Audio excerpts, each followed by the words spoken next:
La historia comienza en una vieja casa victoriana al borde del pueblo, donde el joven Leo, un estudiante de física con más curiosidad que sentido común, descubrió algo que cambiaría no solo su vida, sino la comprensión misma de la realidad. Era un domingo lluvioso de octubre cuando Leo subió al ático polvoriento de la casa de su difunto tío Augusto, un excéntrico coleccionista de artefactos inexplicables. La luz filtrándose por la pequeña ventana circular iluminaba motas de polvo que danzaban como entidades etéreas, y entre pilas de libros con títulos en lenguas muertas y cajas de instrumentos científicos obsoletos, su mirada se posó sobre un objeto que no debería haber existido.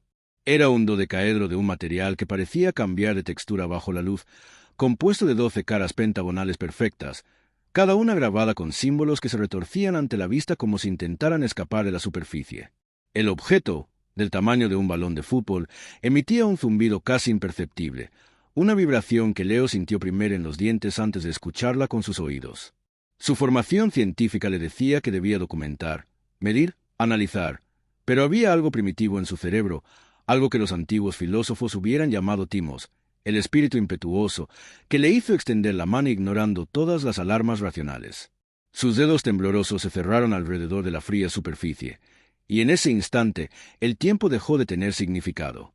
Una luz azul eléctrica envolvió el ático, los símbolos en las caras del dodecaedro comenzaron a girar independientemente como ruedas dentadas cósmicas, y Leo sintió como su conciencia se expandía violentamente más allá de los confines de su cráneo, viendo patrones matemáticos tejerse en el aire, escuchando la música de las esferas convertida en un crescendo atronador, percibiendo dimensiones adicionales plegadas sobre la realidad ordinaria como origami divino. Cuando la luz se desvaneció, el objeto parecía inerte, pero Leo ya no era el mismo. Había tocado lo que no entendía, y la puerta entre lo conocido y lo inconcebible se había abierto de par en par, dejando escapar sombras de posibilidades que jamás deberían haber visto la luz de nuestro sol. Durante los días siguientes, Leo intentó convencerse de que lo ocurrido había sido una alucinación provocada por el moho del ático o algún gas neurotóxico liberado por los artefactos antiguos. Pero los síntomas persistían, sutiles al principio, luego imposibles de ignorar. Al regresar a su pequeño departamento en la ciudad universitaria, comenzó a notar que los espejos no siempre reflejaban exactamente lo que deberían. A veces, durante fracciones de segundo, veía un reflejo ligeramente diferente, su cabello ondeando cuando no había viento, sus ojos mostrando pupilas verticales como las de un felino, o peor aún, ausencia total de reflejo mientras claramente estaba parado frente al espejo. Las matemáticas, antes su lenguaje preferido para entender el universo, ahora se mostraban ante sus ojos como entidades vivas. Las ecuaciones en sus cuadernos se reorganizaban cuando no miraba, derivadas que resolvían solas, integrales que cambiaban sus límites durante la noche. Una madrugada, despertó sobresaltado por la sensación de que su habitación había aumentado de dimensiones, no físicamente, sino en el sentido de que contenía más espacio de que podía medirse con reglas tridimensionales. Las sombras en las esquinas parecían más densas, como si contuvieran materia en lugar de ausencia de luz, y a veces, al borde de su visión periférica, detectaba movimientos que cesaban inmediatamente cuando giraba la cabeza. Lo más inquietante ocurrió en la biblioteca universitaria, cuando abrió un libro de física cuántica y las palabras comenzaron a levantarse de las páginas como humo negro, formando patrones que le hicieron llorar sangre de ambos ojos. Sus compañeros lo llevaron a urgencias, pero los médicos no encontraron explicación fisiológica. Leo comenzó a entender que al tocar el dodecaedro no había activado simplemente un dispositivo, sino que había establecido una conexión, una interfaz entre su mente y algo que existía más allá del velo de la realidad ordinaria. Cada síntoma era un dato, cada percepción alterada era una lección de un currículum cósmico para el que no estaba preparado, y peor aún, comenzaba a sospechar que el proceso era irreversible, que había cruzado un umbral del que no había retorno, como Orfeo al descender al inframundo, pero sin la garantía mitológica de poder regresar intacto. La naturaleza humana, cuando se enfrenta a lo desconocido, tiene dos respuestas primarias, el miedo paralizante o la curiosidad obsesiva. Leo, siendo científico en esencia, cayó en la segunda.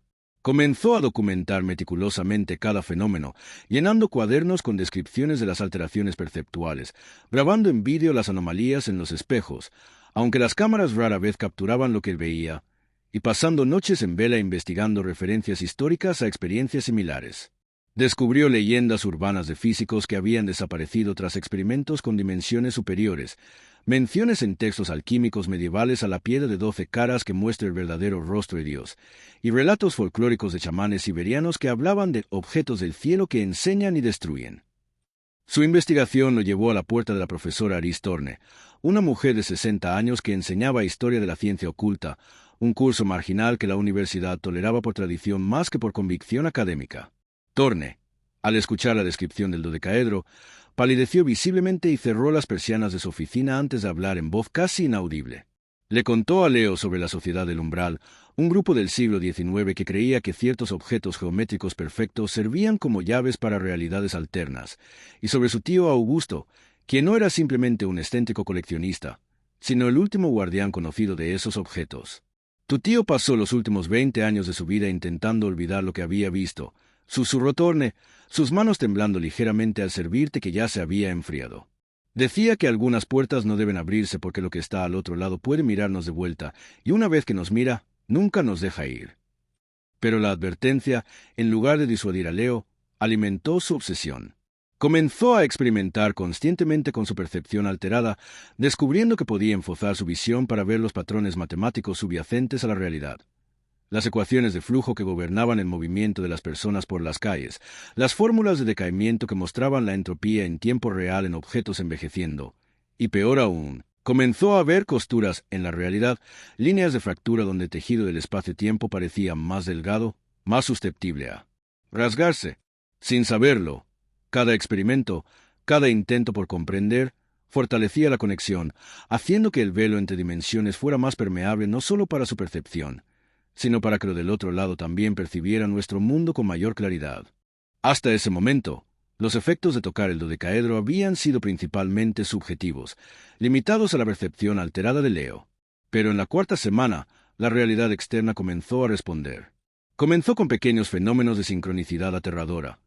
Leo pensaba en una ecuación compleja y la encontraba garabateada en el rocío de su ventana a la mañana siguiente. Soñaba con figuras geométricas imposibles y descubría que alguien las había dibujado con tiza la acera frente a su edificio. Luego vinieron los ecofenómenos. Cuando Leo concentraba su visión alterada en un objeto, ese objeto comenzaba a manifestar propiedades imposibles. Un día, frustrado por un problema de física cuántica, miró fijamente su computadora y las letras en la pantalla se reorganizaron para mostrar la solución en un lenguaje que parecía una mezcla de sánscrito y notación matemática avanzada. Otro día, mientras observaba una lámpara, ésta comenzó a emitir luz en patrones que correspondían a los primeros dígitos de constantes fundamentales. Pi, la constante de estructura fina. Pero el verdadero punto de inflexión ocurrió durante una tormenta eléctrica. Leo, experimentando con su capacidad para ver las costuras de la realidad, encontró una particularmente grande y débil en el parque de la ciudad. Al concentrarse en ella, sintió como su conciencia se enganchaba a la fractura, y de repente, la tormenta que había estado contenida en las nubes se manifestó directamente sobre esa ubicación, con rayos cayendo en perfectos patrones geométricos, formando un tetraedro alrededor del área.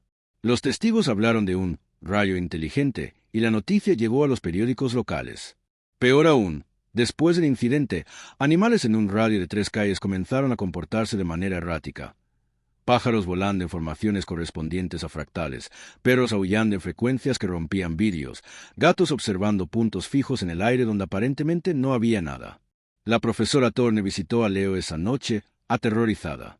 «Estás desestabilizando la realidad local», le dijo, mostrándole lecturas de un magnetómetro modificado que registraba fluctuaciones anómalas centradas en el departamento de Leo. El dodecaedro no es solo una llave, es un transceptor. Al tocarlo, te convertiste en una antena y ahora estás transmitiendo señales a dimensiones que no deberían comunicarse con la nuestra. Y lo que es peor, está recibiendo respuestas.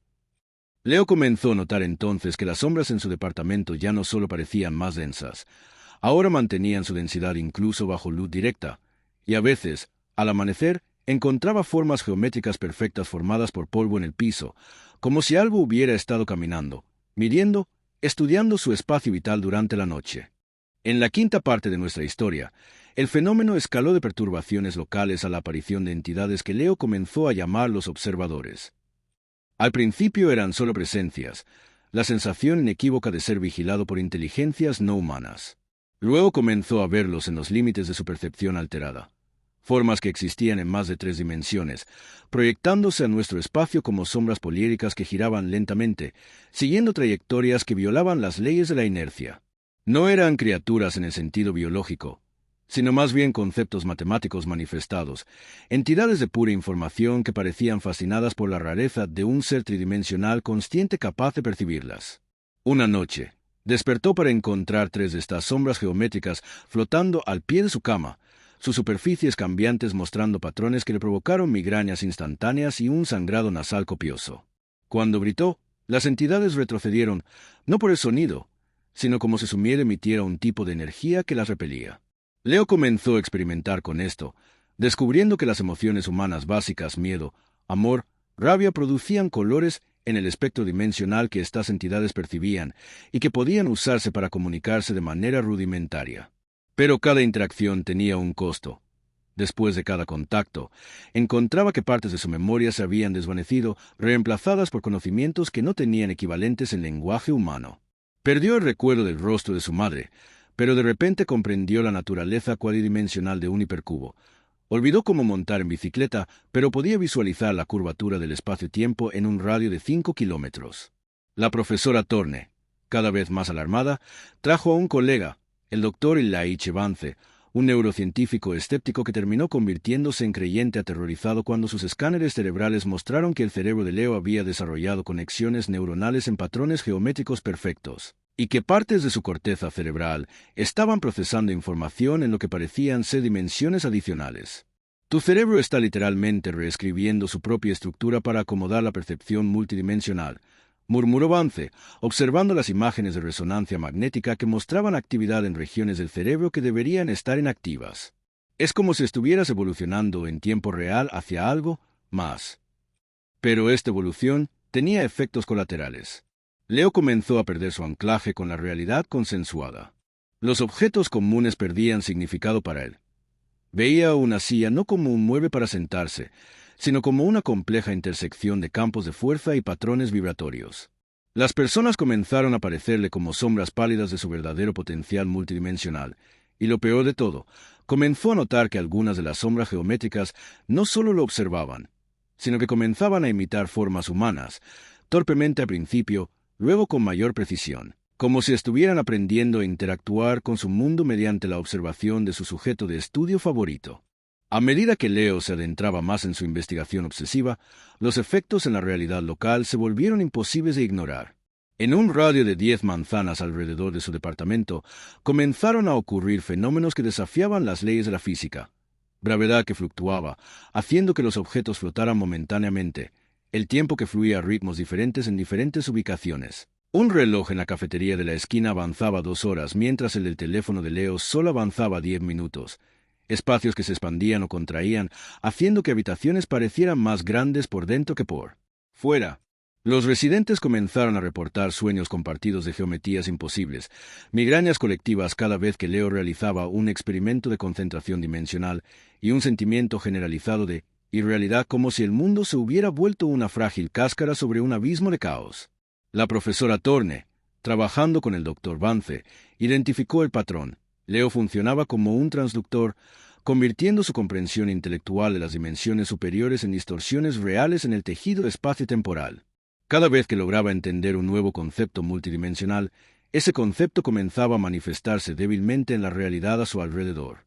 Y como su comprensión crecía exponencialmente, alimentada por las visiones que los observadores le proporcionaban, ya fuera intencionalmente o como efecto colateral de su proximidad, la realidad comenzaba a deshilacharse en los bordes. Lo más aterrador ocurrió cuando un niño pequeño, jugando en el parque, desapareció por 7 minutos exactos y regresó hablando de ángulos que doblan hacia adentro y con la capacidad de resolver ecuaciones diferenciales de nivel universitario, aunque apenas sabía sumar. La ciudad comenzó a tomar nota oficialmente cuando los sistemas eléctricos fallaron en patrones que correspondían a teselaciones hiperbólicas, y cuando varios arquitectos reportaron que sus planos mostraban estructuras imposibles que no habían dibujado. Una fuerza de tarea gubernamental discreta llegó a la ciudad, estableciendo un perímetro bajo la cobertura de reparaciones de infraestructura. El agente al mando, una mujer fría llamada Miró, confrontó a Leo en su departamento, mostrándole evidencia de fenómenos similares a lo largo de la historia, siempre precedidos por el descubrimiento de artefactos umbral, como el dodecaedro. «Usted no es el primero», dijo Miro, su voz carente de toda emoción. «Hay registros de al menos 12 casos similares en los últimos 200 años. 11 terminaron con la desaparición del sujeto y una reestabilización espontánea de la realidad. En el 12º caso, tuvimos que contener el área permanentemente». Leo entendió la amenaza velada, pero también sintió una revelación. No estaba solo. Otros habían tocado lo que no entendían, y aunque la mayoría había pagado el precio máximo, existía un patrón, una ciencia oculta detrás de estos fenómenos. En un acto de desesperación, decidió que en lugar de intentar revertir el proceso, algo que tanto Thorne como Vance creían imposible, trataría de entenderlo completamente, dominarlo, convertirse no en víctima del fenómeno, sino en su maestro. Una decisión temeraria que marcaría el punto sin retorno en esta historia. Con los agentes gubernamentales vigilando su cada movimiento y la realidad desintegrándose a su alrededor, Leo tomó la decisión más peligrosa. Usaría sus habilidades emergentes para viajar conscientemente a la dimensión de donde provenían los observadores, con la esperanza de encontrar allí una manera de cerrar la brecha que había abierto. Con la ayuda clandestina de Thorne y Vance, quienes arriesgaban sus carreras y libertad al ayudarlo, Leo preparó lo que llamó el experimento final. En el ático donde todo comenzó, rodeado por equipos científicos modificados para medir fenómenos extradimensionales y protegido por símbolos que Thorne había encontrado en grimorios prohibidos, combinando ciencia y ocultismo en una fusión desesperada, Leo se sentó frente al dodecaedro, que ahora emitía un brillo pulsante constante, como un corazón latiendo en un espectro de luz invisible para la mayoría. Concentró toda su atención alterada en el objeto, no como un curioso, sino como un navegante que usa una brújula. Los patrones en sus caras comenzaron a girar aceleradamente, la habitación perdió sus esquinas. Literalmente, los ángulos se redondearon como si la geometría euclidiana estuviera derritiéndose, y el zumbido que Leo había escuchado al principio se transformó en una sinfonía de frecuencias que resonaban en sus huesos más que en sus oídos.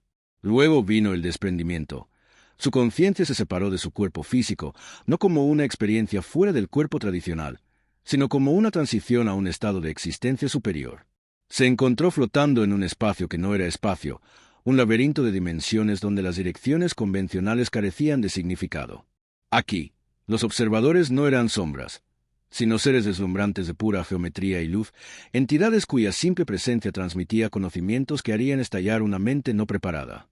Leo, gracias a su lenta exposición, pudo mantener cierta coherencia, aunque cada segundo en este reino le costaba pedazos de su humanidad. Navegó por paisajes hechos de matemáticas vivas, donde teoremas crecían como cristales y ecuaciones fluían como ríos de lógica pura. Vio las costuras de su propia realidad desde el otro lado y entendió con horror que su mundo era solo una de infinitas capas de existencia, una capa particularmente rígida en términos dimensionales, pero que ahora, gracias a su interferencia, se estaba volviendo permeable. Los observadores no eran hostiles, pero tampoco eran benévolos. Eran curiosos, y su curiosidad era tan peligrosa para un ser tridimensional como la de un niño que desarma un insecto para ver cómo funciona.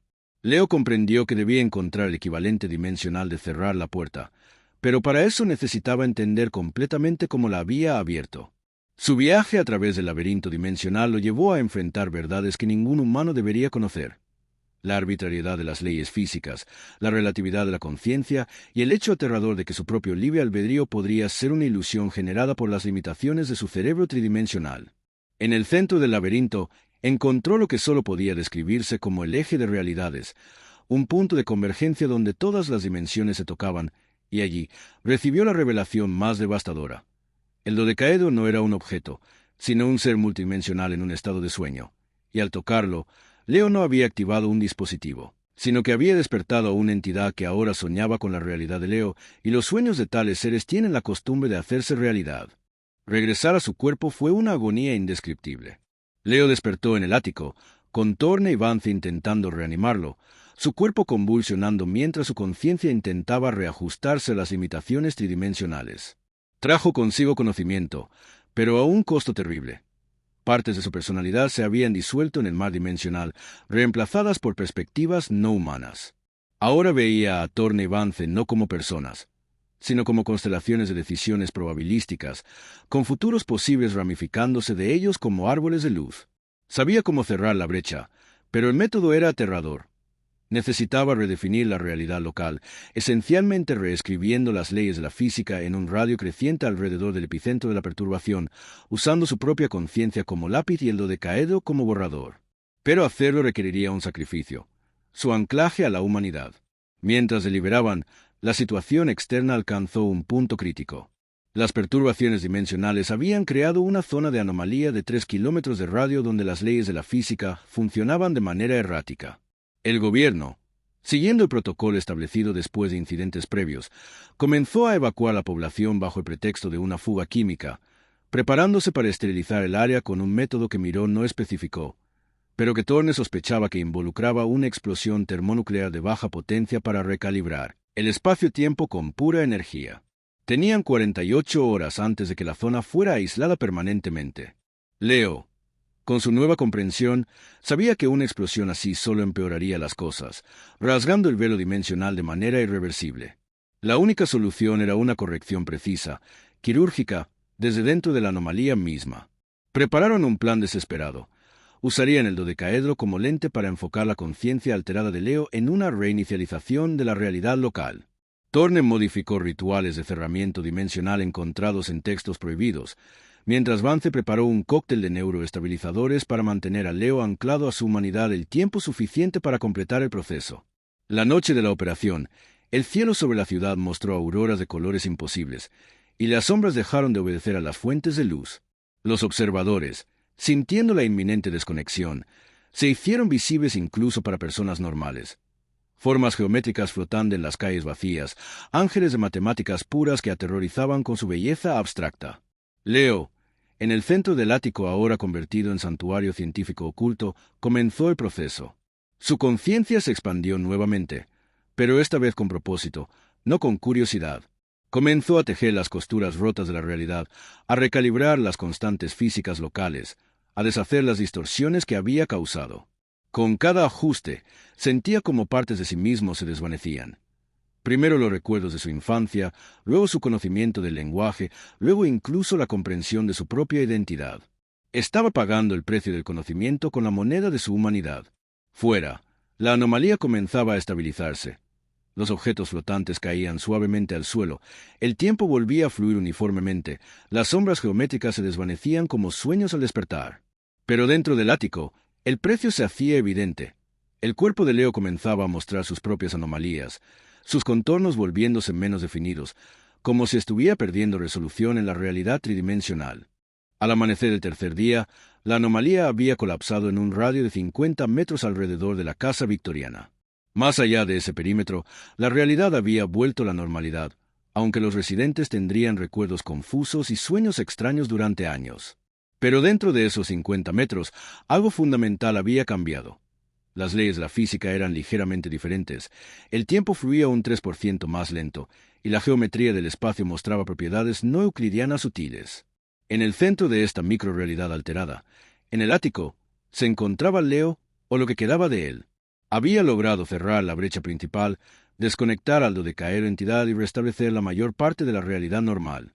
Pero el proceso no había sido perfecto, y la interferencia entre su conciencia alterada y la trama de la realidad había creado lo que Thorne llamó un umbral permanente. Leo ya no era completamente humano, pero tampoco era una entidad multidimensional como los observadores. Existía en un estado intermedio, atrapado entre dimensiones, su cuerpo mostrando propiedades imposibles. A veces semitransparente, a veces con apariencia completamente normal, su masa fluctuando levemente, su posición en el espacio no completamente fija. Podía interactuar con el mundo normal, pero con dificultad, como un hombre intentando manipular objetos finos con guantes gruesos. El dodecaedro, ahora inerte y opaco como una roca común, seguía presente, pero Leo sabía que estaba solo dormido de nuevo y que despertarlo requeriría una conciencia como la suya. Thorne y Vance, devastados pero vivos, establecieron una fundación para estudiar y contener el fenómeno, con fondos discretos del mismo gobierno que había planeado destruir el área. La casa victoriana y sus 50 metros de terreno alterado fueron sellados, convertidos en un laboratorio único en el mundo donde se estudiaba la intersección entre conciencia y realidad física. Leo, en su nuevo estado, se convirtió tanto en sujeto de estudio como en investigador principal, su mente capaz de percibir dimensiones superiores pero atrapada en una realidad que solo podía interactuar parcialmente con ellas. Aprendió a controlar sus fluctuaciones, a mantener una apariencia humana estable durante horas, incluso días, pero siempre con el esfuerzo constante de quien sostiene una pesada puerta que quiere cerrarse de golpe. La revelación final llegó meses después, cuando Leo, analizando los datos de su propia transformación, descubrió que su caso no era único en un sentido cósmico. A lo largo del universo, en innumerables mundos, seres curiosos tocaban lo que no entendían, y algunos, como él, pagaban el precio de convertirse en guardianes permanentes de los umbrales que habían abierto. No eran héroes ni villanos, sino simplemente consecuencias vivientes de la colisión entre la curiosidad y lo inconcebible. Leo había buscado entender el universo, y en cierta manera lo había logrado, pero el entendimiento había cambiado al entendedor de maneras fundamentales e irreversibles. Ahora habitaba un limbo entre lo conocido y lo incomprensible, un recordatorio viviente de que algunas puertas, una vez abiertas, no pueden cerrarse completamente, y que el que toca lo que no entiende corre el riesgo de convertirse en parte de lo que alguna vez temió y anheló comprender. Han pasado 5 años desde los eventos en la Casa Victoriana. La Fundación Tornevance, ahora conocida como el Instituto para el Estudio de Fenómenos Liminales, opera discretamente en varios países, investigando casos menores de interacción interdimensional y manteniendo vigilancia sobre otros artefactos umbral conocidos. La profesora Torne, envejecida prematuramente por el estrés pero más decidida que nunca, da conferencias clandestinas a científicos selectos sobre los peligros de investigar lo desconocido sin las debidas precauciones. El Dr. Vance ha desarrollado protocolos neuroprotectores para investigadores expuestos a fenómenos anómalos, salvando potencialmente vidas en incidentes menores. ¿Y Leo? Leo existe. Habita principalmente en la Casa Victoriana, que desde fuera parece normal pero que por dentro contiene geometrías ligeramente imposibles. A veces recibe visitantes cuidadosamente seleccionados, científicos, filósofos, incluso algunos artistas cuya percepción es lo suficientemente flexible para tolerar la realidad alterada sin sufrir daño permanente. Les muestra lo que ha aprendido, que el universo es mucho más extraño, más maravilloso y más peligroso de lo que nuestra ciencia actual puede describir, que existen capas de realidad superpuestas como las páginas de un libro, y que bajo ciertas condiciones esas páginas pueden tocarse. Su historia es una advertencia, pero también una fascinación. Cada año, en el aniversario del día que tocó el dodecaedro, Leo siente como la conexión se debilita minúsculamente, pero sabe que nunca desaparecerá completamente. Se ha convertido en un símbolo viviente de la dualidad del conocimiento, que entender puede liberar, pero también puede encadenar de maneras imposibles de predecir. En sus momentos más claros, cuando puede mantener su forma humana estable por varias horas, escribe. Escribe la historia completa, no como la han escuchado ustedes, sino con los detalles técnicos, las ecuaciones que describen la interacción entre conciencia y dimensión, los rituales que funcionan no por magia sino por física aún no comprendida. Estos escritos están sellados en una bóveda dimensionalmente estabilizada, para ser abiertos solo cuando la humanidad esté preparada para ese conocimiento sin destruirse a sí misma en el proceso. La última entrada en su diario, escrita en una caligrafía que a veces parece tridimensional, dice: «El precio de tocar lo que no entiendes es convertirte en lo que tocas». Cuidado con lo que deseas comprender, porque en el acto de comprensión, tú eres el que será reformado. La curiosidad es la llama de la civilización, pero algunas llamas pueden consumir no solo la ignorancia, sino también al que busca la luz. Que mi historia sirva no para detener la búsqueda, sino para recordar que algunas puertas requieren más que valentía para abrirlas, requieren la sabiduría para saber si deberían ser abiertas en primer lugar. ¿Qué opinas sobre esta historia? La línea entre el conocimiento y la perdición puede ser más delgada de lo que imaginamos. Si te fascinaron los misterios dimensionales, las consecuencias imprevistas de la curiosidad humana y los límites de la realidad, esta historia es solo el comienzo. Suscríbete a nuestro canal para no perderte las próximas aventuras.